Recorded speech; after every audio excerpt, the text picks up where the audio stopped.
everybody, it's me, Shaw360, and I'm here with a tag video, and this is a really old tag, or at least a few months old.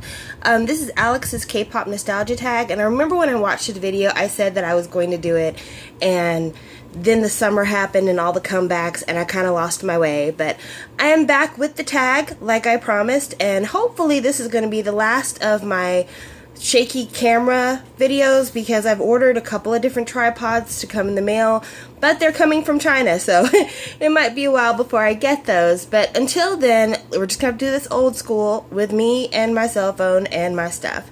So I brought out a couple of things here because the tag is basically bring out some things that give you the feels, bring back the memories, and that's what all this stuff right here is.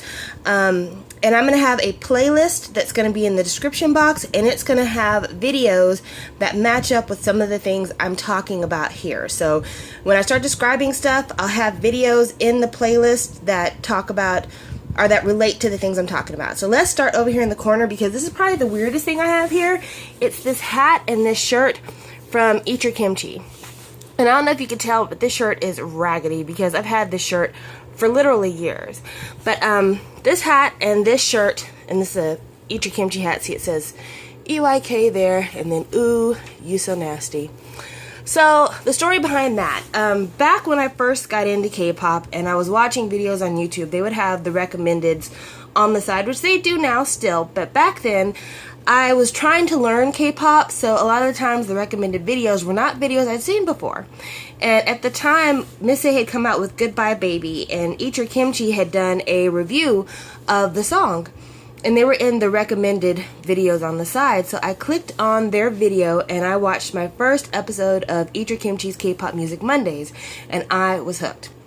Like, I watched that, I went back, I watched more, and I loved it. I loved it. So yeah, I have to say that probably, for me, they were one of the biggest things that helped to introduce me to K-pop. And I mean, some of their episodes, to this day, I can still watch them and holler laughing. Like, the Sherlock episode, that one always makes me giggle. The I Got a Boy with Snape talking about dating all the different girls from Girls' Generation. And if you guys are longtime followers of Eat Your Kimchi, I know when you watch the Lionheart video, the first thing you thought is, oh shit, they found Snape's date book.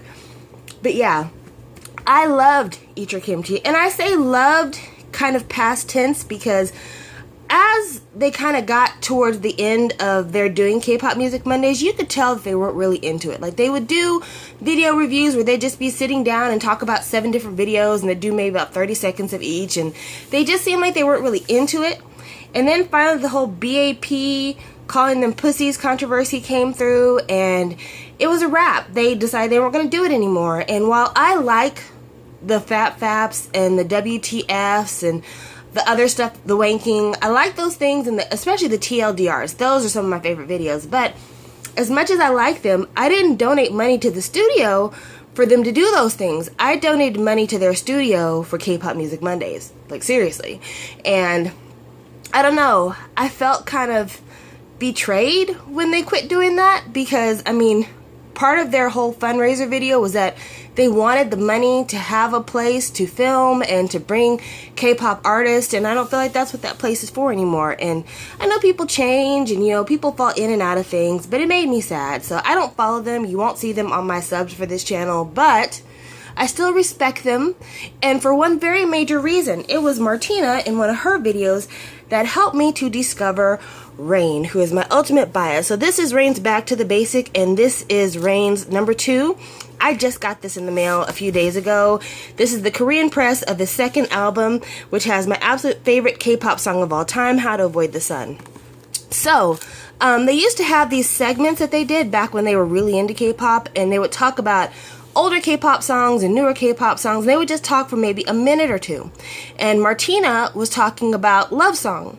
And she's like, oh, you have to see it. It's such a good video. So I watched the video, and I'll be honest, the beginning of the video, it didn't really matter to me. But then it got to the bridge, and my life changed. Oh my gosh, when Rain ripped off that vest and slung that t-shirt behind his neck and started body rolling, I was through. And after that, I started looking at all of his videos.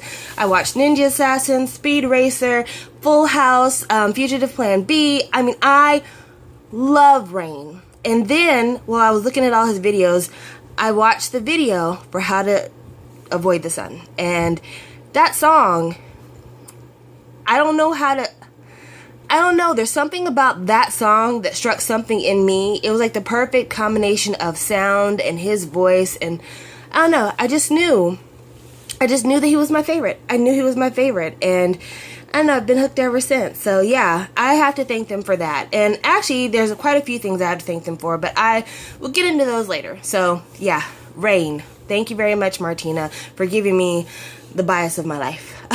So part of the reason why I'm also really grateful for the discovery of Rain is because Back to the Basic was one of the first K-pop albums I ever bought. I bought this album, and around the same time that I bought this album, I also bought this album. So Amigo, SHINee, the first album.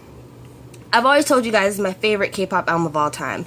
And I bought these in and around the same time. I don't know which one was first, but I do know they were probably at least in the same month, if not within a week of each other. And the packaging for Amigo, while not that great, it did solidify the fact that SHINee is my favorite group. But the packaging for Back to the Basic is what convinced me that I need to start collecting K-pop. And so this kind of opened up the door for me in terms of the collecting of K-pop. So yeah, very important links here. So after having Back to the Basic and Amigo for a long time, at least a year maybe, I finally went to a Korean market, because where I live, we don't have Asian markets. We just got one like in the last year. But we don't have places that sell K-pop. So I went to Dallas, which is probably about an hour and a half, 2 hours away from where I live. And I went to the H Mart in Dallas. And in the H Mart, they have all these little stores kind of on the perimeter of the main grocery part of the store. And there was a store that sold K-pop items. And I bought 2 albums the day that I went to that store. One album was 2PM's Grown, which I really paid a lot for. And the second album I bought was this album, EXO's Overdose. And this album is very important to me because this album kind of set the tone for everything I've done on my YouTube channel so far. My very first YouTube video, which I deleted, it's not on this channel anymore, was of me in front of the camera discussing me purchasing this album. And I remember talking about how disappointed I was in this album. How, yeah, it's cool that it's in a box, but I hated the photo card, and I hated the fact that it was a fucking box. And I remember that started the whole reviewing of packaging thing for me. And I don't know, I guess I just haven't looked back yet. So this is very important to me because it was kind of an example to me of what I don't like in K-pop packaging. But you know, hindsight being 2020, I've definitely seen worse. I hadn't had any of the booklet / CD flaps yet, so this is definitely better than that. But yeah, that really made kind of a shift, and I think it's what made my voice a little bit different than other people's unboxing voices out here that do unboxings. So the next thing I'm going to talk about is something that came from Simon and Martina too, and it is their K-pop music charts. Okay, so back when they were doing K-pop Music Monday, they used to have the music charts, and people could volunteer videos, and you could go on there and you could vote for videos, which one you like the best. One of the things I loved about the chart was that a lot of people who are into K-pop music are Korean music, and not necessarily even K-pop. They would kind of recommend videos. People would upvote them, they'd bring them to your attention, and a lot of times I would totally skip the top 10 and go down into like the top 20s and 30s because there'd be some really interesting finds there. And one of the most interesting finds I found there was a video by Primary and the Messengers, and it was a video entitled Question Mark? I think that's the name of the song. And in the video, I think it was Choisa and Zion T. And Zion T is a very important vocalist to me. I've talked about him on my channel a lot. Zion T led to me meeting Crush, and Crush had my favorite album of 2014. I talked about that on this channel, but this was like the first indie music CD I bought for Korea, and it really opened my eyes to a lot of the underground kind of hip-hop scene in Korea. I learned about a lot of other independent artists through recommendations from other videos. So yeah, this CD is very important to me because it is one of the best CDs I own, but also because there's so many people that were listed on the credits for this particular CD that I went on to follow and favorite and love, and it's really expanded my horizons when it comes to Korean music. You know, it led me to know that Korean music is more than, you know, pretty dancing boys and beautiful dancing girls.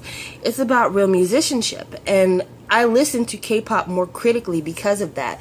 Like, there's a lot of people I don't review on my channel, and it's not because I don't like them. It's because musically, they're not interesting to me. I mean, they're beautiful kids, they got great personalities, but musically, I have to sink in with you. And Primary and Zion T and Crush, they're people that I am in sync with when it comes to music. So that's the reason why my channel may be a little bit more narrowly focused than other channels, because I just don't buy everything that's out there. Like, I really have to get into the music to pay the money for your stuff, because K-pop collecting is not a cheap hobby. Alright, so let's move on to this. Oh, I can't wait to talk about this. Okay, so this is FX's Electric Shock, and I got this from Secret Santa that I did last year with M-Girl Personal, Ghost Rules 3129, and Top Min Kwan. M-Girl Personal was the person who got my name, and this is what she sent me, FX's Electric Shock. And it always means a lot to me whenever I see this, because I've really enjoyed talking to M-Girl Personal over time. I mean, we don't like hang out outside of YouTube. It's more just she'll leave a comment on my video, I'll leave a comment on her video, but she's just so smart. Like, she's just really smart, well organized. She's very, see, the word I want to use would be perfect for describing her and terrible for describing me right now. She is, gosh darn it, I can't think of the fucking word. It's not eloquent. It is, it's the word that means when somebody has the perfect words to say what they mean.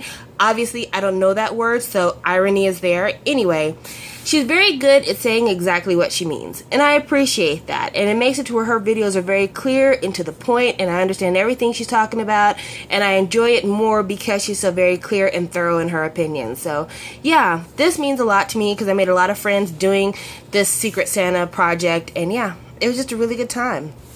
So then up here, these two albums I put up here because they represent my favorite year in K-pop before the year 2015, and it is the year 2012. In particular, the month/week between these two releases. For those of you who remember 2012, Fantastic Baby, Blue, and Bad Boy had all come out, and then I think maybe a week or two later, Sherlock came out. And it was just an amazing time for K-pop.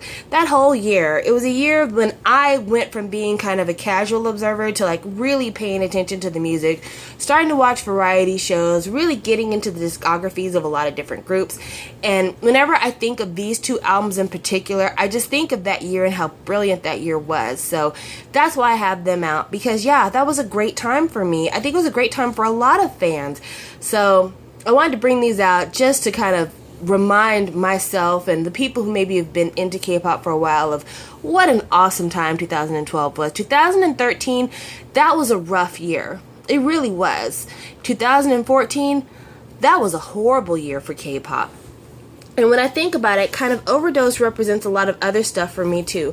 Not just the direction that my channel took, but when I think of Overdose, I think of the Sewol Ferry incident. Because I remember when the ferry collapsed into the water and all those children they passed away, they died. There were people who were XOLs that were like, fuck the ferry, what about the Overdose release? And I remember thinking at the time, how dare you? How fucking dare you? These are lives, and you're worried about a fucking K-pop release? How dare you? But you know, being a part of the K-pop community, or listener/fan community, I realized that it wasn't a bunch of people saying this.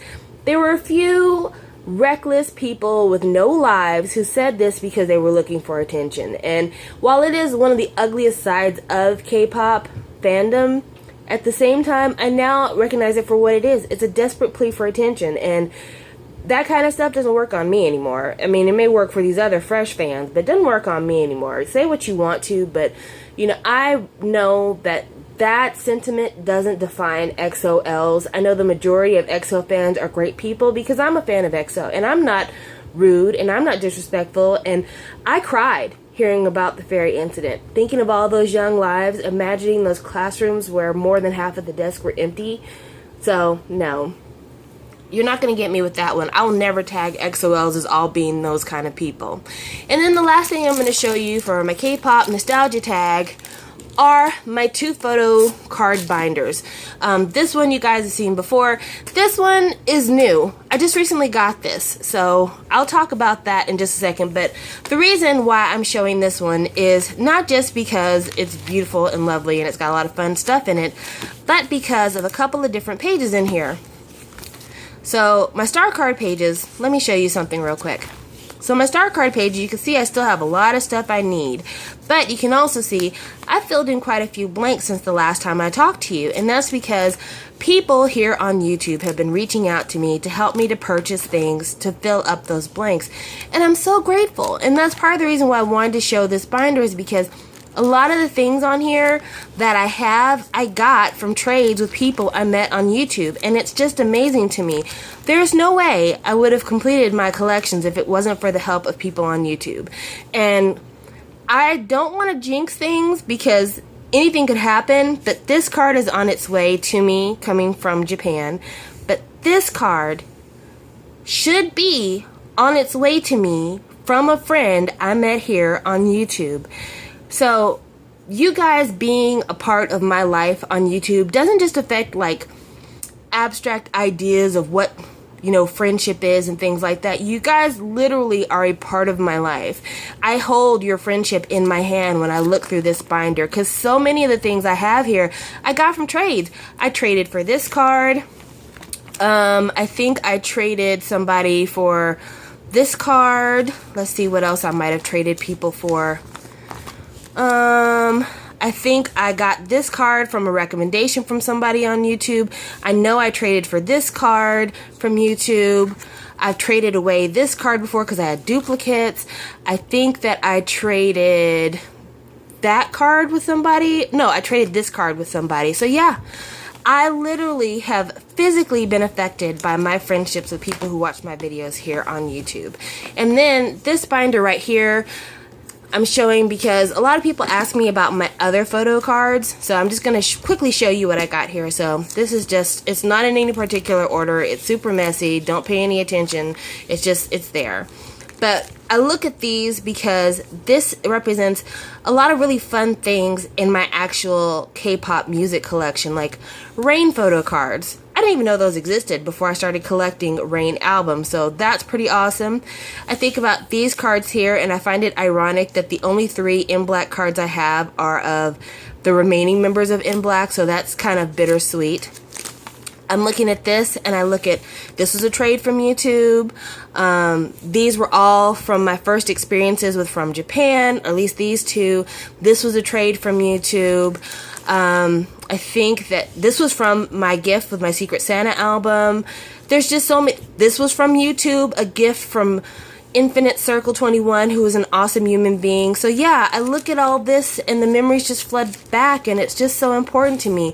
Even like looking at cards like these cards, and I think of, you know, Luhan being gone, and I think of Chris being gone, and I don't know, you know, it just, every time I look at these cards, there's a lot of emotions that follow it. And so yeah, that is everything. Thank you for watching my version of Alex's K-pop nostalgia tag. I hope you guys enjoyed, and I will talk with you another time.